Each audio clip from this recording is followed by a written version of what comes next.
Hello, j'espère que vous allez bien. Très heureuse de vous retrouver aujourd'hui. Alors aujourd'hui, pour cette vidéo, nous allons partir au Canada et je vais vous parler d'une affaire criminelle.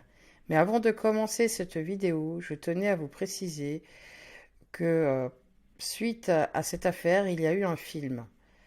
Je vous mettrai d'ailleurs le lien dans la barre de description. Et comme ça concerne des personnes mineures, il n'y a pas de photos et il n'y a pas leur vrai nom. Donc les photos que vous allez voir, c'est des photos tirées du film, si jamais. Mais j'espère quand même que ça va vous plaire. Alors installez-vous bien et c'est parti.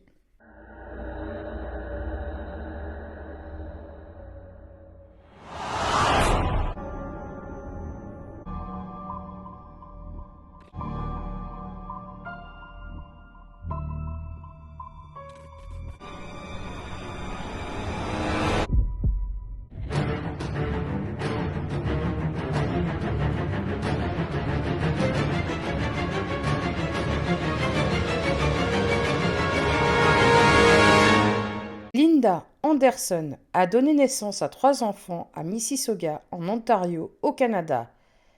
Étant donné que les 2 jeunes filles avaient moins de 18 ans au moment du meurtre, l'identité de la victime, de ses filles et de son fils sont protégées en vertu de la loi sur la justice pénale pour les jeunes.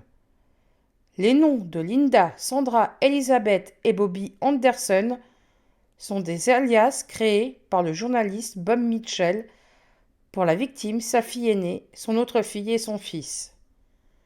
Son mari a abandonné sa famille et Linda a élevé ses 3 enfants en tant que mère célibataire.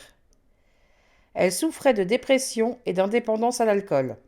Par la suite, Linda s'est remariée, mais ce deuxième mariage était catastrophique. Le deuxième mari buvait beaucoup. Il conduisait même en état d'ébriété. Et en 2001, il a été accusé de violences domestiques. Et ensuite, il a quitté le domicile familial. Après que son deuxième mari soit parti, Linda s'est réfugiée encore plus dans l'alcool. Et ses filles ont dû assumer beaucoup plus de responsabilités ménagères. En 2002, les 2 adolescentes étaient irritées par le montant d'argent que leur mère dépensait pour l'alcool et elles souhaitaient avoir des choses que leur amie avait, comme des piscines et des vêtements qui, selon elles, les rendraient beaucoup plus heureuses. Sandra a aussi décrit avoir survécu à des abus sexuels. Elle s'était même confiée à un prêtre, mais qui n'a jamais signalé les abus. Elle a dit aussi que sa mère conduisait souvent en état d'ébriété et elle a déclaré avoir essayé de parler des abus à la Children Aid Society, mais elle ne l'a pas fait. En raison de leur mécontentement, les sœurs ont commencé à chercher sur Internet des moyens de tuer leur mère. Les adolescentes croyaient qu'en tuant leur mère, elles auraient le droit à une assurance de 133 000 $ qu'elles pensaient dépenser pour un voyage avec leur amie en Europe et pour acheter une maison. Les sœurs ont décidé de noyer leur mère parce qu'elles croyaient que ce serait rapide et peu spectaculaire. Après avoir formulé un plan de meurtre, elles ont informé 3 de leurs amis qui ont tous encouragé les sœurs. Les amis sont restés fermes dans leur soutien aux sœurs et n'ont pas alerté leurs parents ou la police. Pendant l'heure du déjeuner le 18 janvier 2003, les sœurs ont commencé à donner de l'alcool à leur mère afin de la saouler. Leur plan était de rendre leur mère complètement saoule afin qu'elle ne puisse pas résister à leur attaque. Elles ont également donné 6 comprimés de Xylénol à leur mère afin de ralentir son cœur. Le meurtre devait tout simplement ressembler à un accident. Sandra et Beth ont rempli la baignoire d'eau et ont emmené leur mère à la salle de bain. Leur mère avait beaucoup de mal à rentrer dans la baignoire à cause du mélange de vodka et des pilules qui lui avaient été données. Après avoir mis des gants, Sandra et Beth ont fait un massage à leur mère en quelques minutes selon le rapport de police. Sandra a demandé à sa mère de s'allonger sur le ventre afin qu'elle puisse le frotter le dos. Sandra a instantanément poussé la tête de sa mère vers le bas et ne l'a pas lâchée.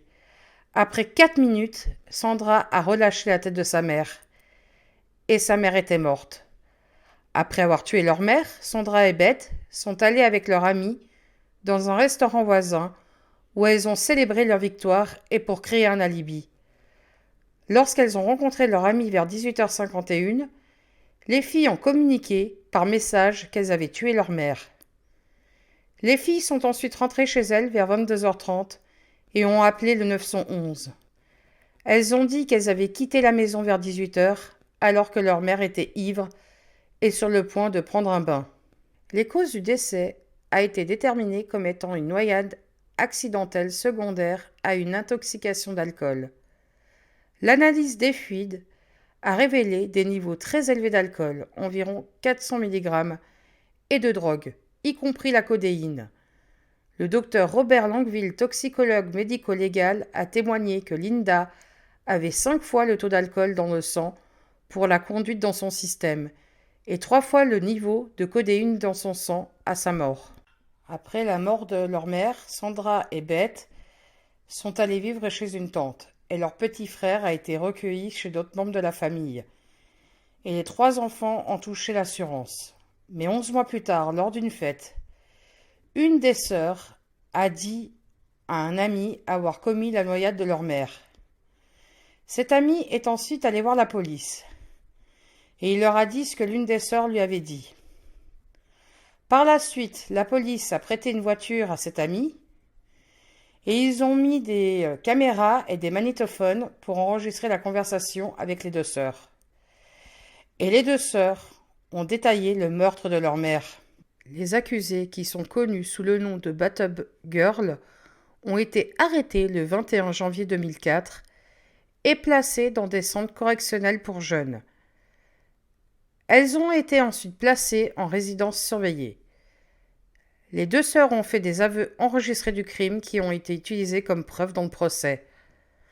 Un ordinateur a été saisi dans la résidence des jeunes filles et des messages ont été trouvés concernant les préparatifs, les plans et la programmation du meurtre.